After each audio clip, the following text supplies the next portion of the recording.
These berries might look ordinary, but they're actually the first step of a 600-year-old secret craft. Keep watching to see what they transform into. A fabric once prized by nobles, merchants, and even Chinese emperors. It all begins with the harvesting of these small dark berries and the surrounding leaves. They're gathered at just the right season, washed clean in flowing water, and then sorted by hand. They're not meant to be eaten. Every part of them will become the natural dye used to create one of the world's rarest fabrics, Xiangyunsha, also known as Chinese dew silk. Next, the leaves and plant materials are simmered for hours, until they reduce into a rich earthy paste. This dye is what gives dew silk its deep brown gold tone, a color once associated with wealth, grounding energy, and protection in traditional Chinese culture.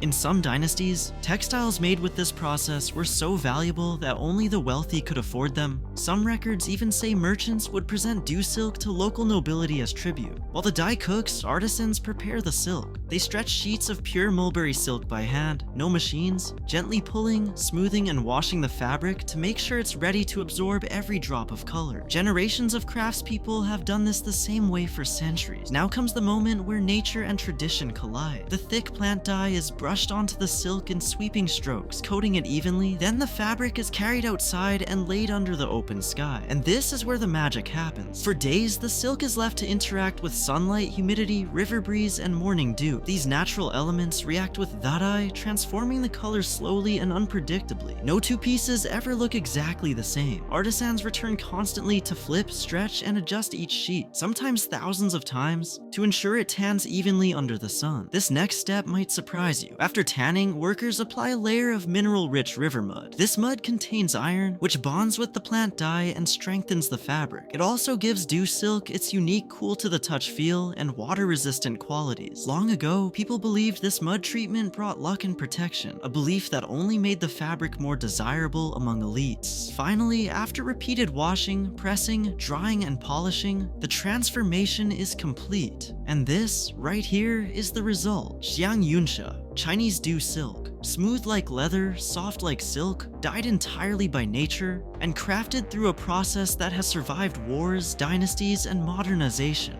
What started with a few humble berries becomes one of the rarest, most eco-friendly luxury fabrics on Earth. A fabric once reserved for those in power, now preserved by the hands of artisans who refuse to let this ancient craft fade away.